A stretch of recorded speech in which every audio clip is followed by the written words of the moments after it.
Welcome to the NatRefs Show, a weekly global podcast on sustainable cooling and heating technologies, brought to you by Shecco and supported by manufacturer Teco.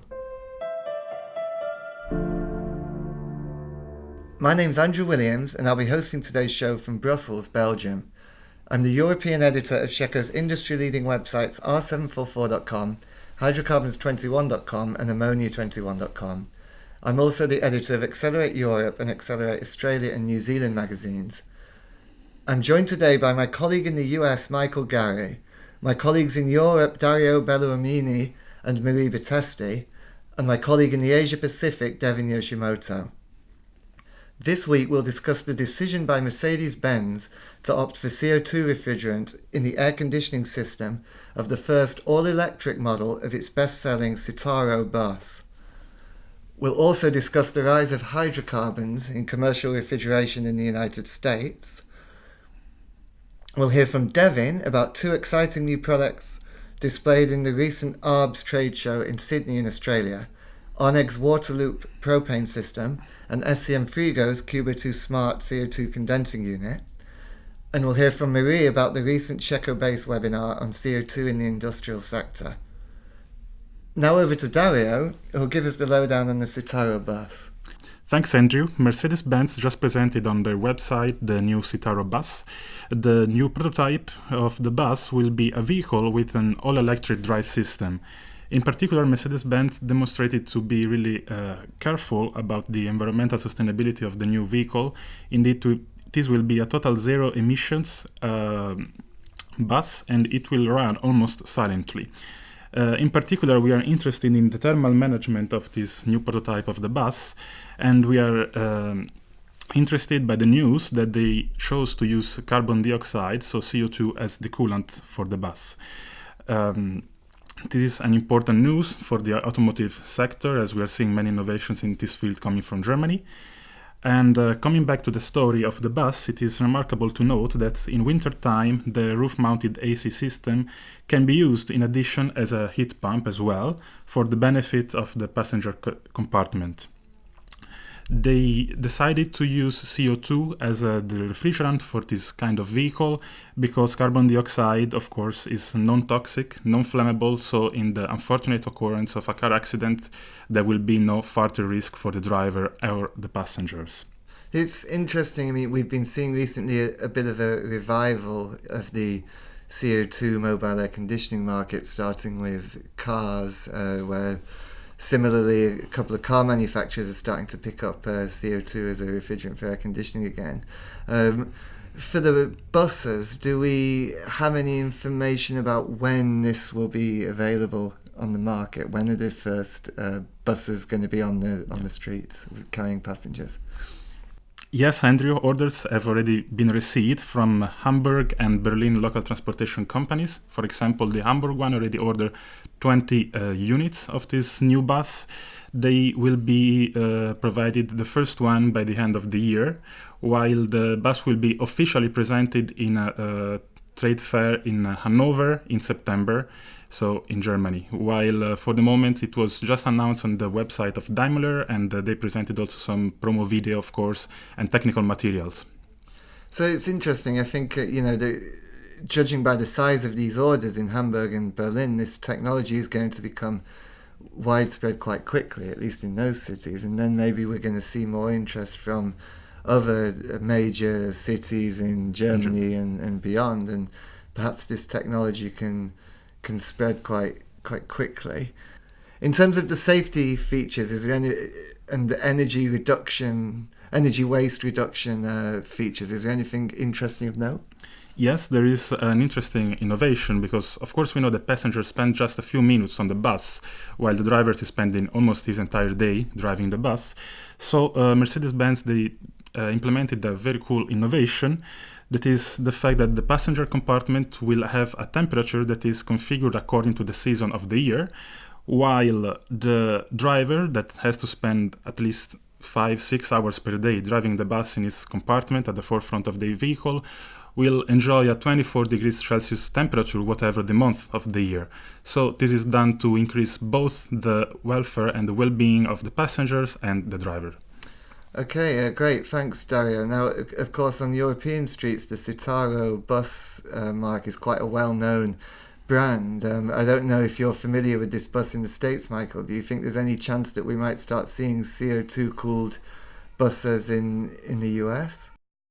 Not familiar with that brand. And as far as CO2 in the US, I haven't really seen it happening in motor vehicle air conditioning yet. It seems like most of the activity, as you've described, is in Germany. But hopefully it'll come to the U.S. where they're transitioning to R1234YF, the HFO, which has been approved by the EPA for automobile air conditioning. So hopefully we'll see more CO2 in cars and buses on the streets of the United States sometime soon.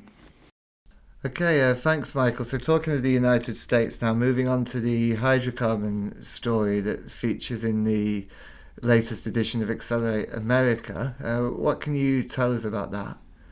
Okay, thanks, Andrew. So the May issue of Accelerate America magazine was put online this week. The cover story is called The Rise of Hydrocarbons in Stores and Homes. I'm going to focus right now on the stores part of that. We've seen a growth of propane and isobutane in the food retail and food service outlets throughout North America. In the U.S., in particular, the energy efficiency requirements imposed last year by the Department of Energy greatly increased interest in the hydrocarbon cases, which are very efficient, help meet those standards. And so many supermarkets started using self-contained propane cases for spot assignments around the store, and some stores are even moving more aggressively with employing these cases in a significant part of the store, if not the entire store. So it's really become interesting trend. In fact, if the charge limits for hydrocarbons in commercial cases are increased internationally from 150 to 500 grams, we'll see even more of this happening. I think there were a few interesting examples of this. The German discounter Lidl, which began opening stores in the U.S. last year, received a platinum certification from the U.S. EPA. And we don't know that Lidl did not say what type of refrigeration they're using, but we know from public information that points to Lidl using in the United States self-contained cases with propane, which is what they're doing in Europe and Germany. Right, Whole Foods has them in more than 100 stores, Target in more than 900 stores as of last year. All the U.S., another European company that has come to the United States, has them in about 200 stores. So it's quite widespread. And then some of the regional players like Hannaford supermarkets in New England have started using them. Food service outlets like Starbucks and McDonald's, convenience store chains, Circle K and USA To Go. And then, of course, the major brands, Coke, Pepsi, Red Bull, and others who have been rolling out hydrocarbon beverage cases and vending machines. In the supermarkets, they're really good for, they're easy to install, they're easy to maintain, they have very low leak rates, and importantly, they offer flexibility. So, the store manager can move around the cases or around the store for whatever marketing purpose they deem necessary, and it also makes it possible to convert a store from an HFC or an R22, piece by piece, step by step, or case by case, I should say, with these self-contained units, considered an easy add-on. So that has a lot of advantages that are, I think, starting to attract food retailers. needless to say, from an energy perspective, they're considered very efficient. Whole Foods said that they offer energy savings of between 30 to 50% over traditional self-contained cases. And of course, they have to deal with the flammability, but I think given the low charge sizes or even higher charge sizes, that shouldn't be an issue. And I think should more end users choose to go down the hydrocarbons path in commercial refrigeration, I think some major, pretty big name OEMs ready to step in with experience of rolling out these cases in different parts of the world too. I'm thinking of AHT from Austria, True in the US itself. Are there any other players that you mentioned in the article that we should kind of keep an eye on? Yes, indeed. AHT and True have really been leading this movement by OEMs, but there are a number of others. I interview QBD Cooling Systems and MTL Cool, which are Canadian OEMs that have gotten into this. Well Built is another one in the U.S., Beverage Air, Trolson, and others. Fogel. Yeah, there's a whole slew of them that have jumped on the bandwagon following the lead of True and HT. So we're really seeing an amazing amount of activity with hydrocarbons in supermarkets, and it's really going to be interesting to see how it develops going forward. I think you mentioned we mentioned supermarkets, but in the intro there, you also mentioned the drinks, the companies. Beverage coolers, obviously, another big potential growth area for hydrocarbons, not just in the States, but worldwide. Yeah, that's true. Particularly at the checkout lanes, they like to put little Pepsi and Red Bull beverage coolers to people can grab a drink on their way out. So that's a big part of this. Yeah, thanks, Michael, and for those insights. I would encourage anyone who wants to find out more about the hydrocarbons picture in commercial refrigeration in the US to read the cover story of the latest magazine, available now. Over to Marie and Devin. This is Devin, reporting for Shecco from our Tokyo bureau. I'm a reporter for Asia Pacific, and I'm sitting here with Marie Battesti, who is part of the market development team for Shecco based in Brussels, Belgium. Just the other day, I believe, just yesterday, Marie, we hosted a webinar with Carnot Refrigeration, who is based in Canada, talking about CO2 use in industrial applications, especially with CO2 transcritical. What could you tell me a little bit about how that webinar went yesterday? So yes, yesterday, sheccoBase, the intelligence arm of Shecco, hosted a webinar together with Carnot Refrigeration about CO2 in the industrial sector. The webinar provided an update of the latest trends in adoption of natural refrigerant-based technology in industrial refrigeration, but also with a particular focus on CO2 in North America and globally. So for the industrial sector, ammonia has been widely used as the standard refrigerant, but we see that CO2 is gaining ground and is becoming increasingly popular, first with commercial refrigeration, but now with industrial refrigeration as well. Some participants highlighted the challenge of CO2 for the use of CO2 for warm ambient climates, and speakers highlighted the possibility now to use compressors, which have allowed CO2 transcritical systems to reach higher capacities and capture a part of the industrial refrigeration market as well, and other equipment making CO2 possible in any type of climates. So there's also obviously a safety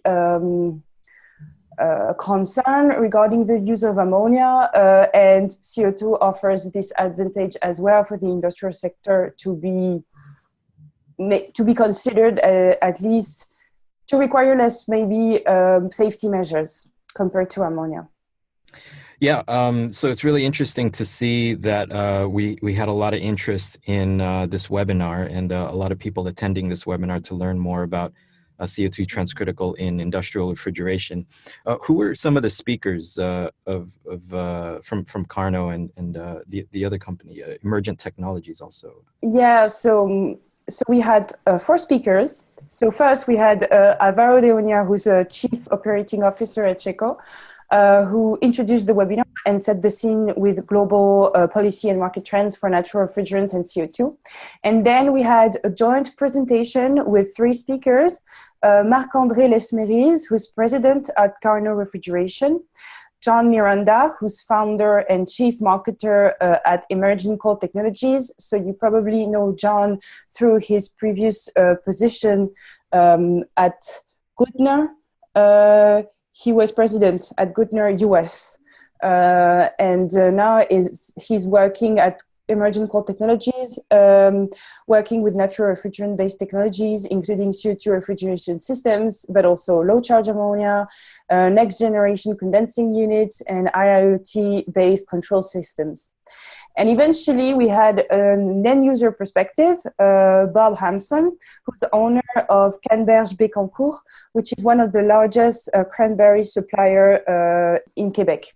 Great. And we had Atmosphere Japan just a couple months ago, and one of the main topics at Atmosphere Japan was the use of CO2 transcritical in industrial refrigeration, namely with Nihon Netsugen Systems, which is led by Katsuhiko Harada, who is really pushing for applications of CO2 in industrial refrigeration. So we're really seeing it all around the world. Here in Japan, in the U.S. now, they're talking about it with these webinars, and also in Europe.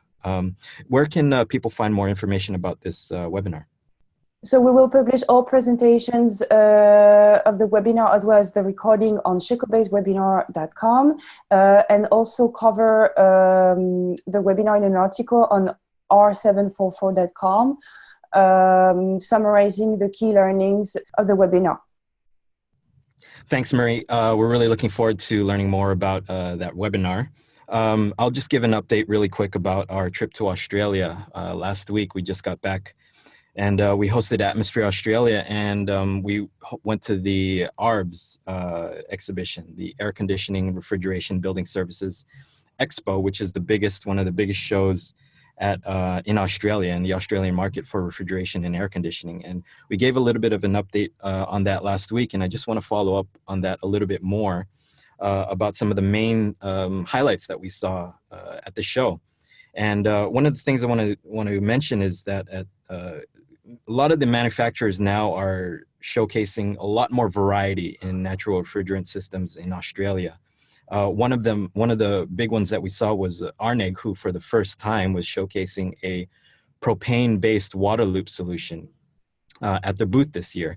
And it's really showing kind of how these manufacturers are trying to push more options and more kind of a variety of natural refrigerant-based systems for the customers who have different needs. Arneg talked a lot about the system at Atmosphere, and we learned a bit more when we spoke to them at ARBS. They've been developing water loop solutions for a long time, but they haven't done that with natural refrigerants until now. So this year was the very first show where they were showcasing a propane-based water loop solution. So that's really exciting. And the second thing I want to mention is this year at the BayerRef booth, they were showcasing the SCM Frigo Cubo 2 Smart CO2 condensing unit. So a small format CO2 condensing unit at the show. And we spoke to some of the representatives at Bayer about that system that they were showcasing for the first time this year. And they told us that they received a lot of interest, and it was really, really popular at the show because basically everyone there was amazed at how small that system is. And basically what it's showing is that we can do everyday refrigeration now with CO2 and natural refrigerants in a small format. So not just the supermarkets or the large commercial applications now, but even smaller commercial applications like for convenience stores or small format supermarkets as well. So I think that's really exciting. Those are two of the really big highlights that we saw at the show this year. What do you think it means for the market in Australia then?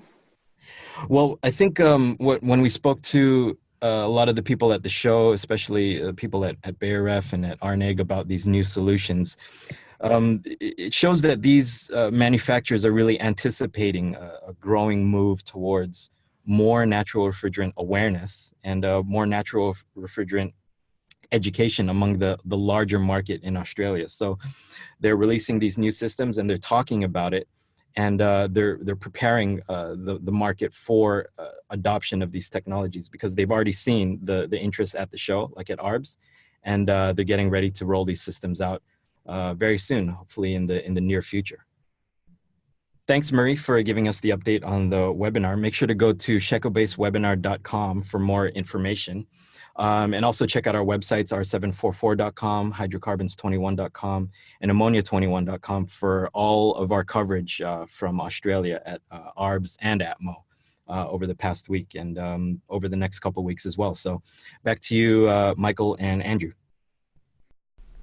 Thank you, Devin and Marie, for those reports. That brings this week's podcast to a close. Thanks for listening, and don't forget to tune in next week for another great NatRefs show.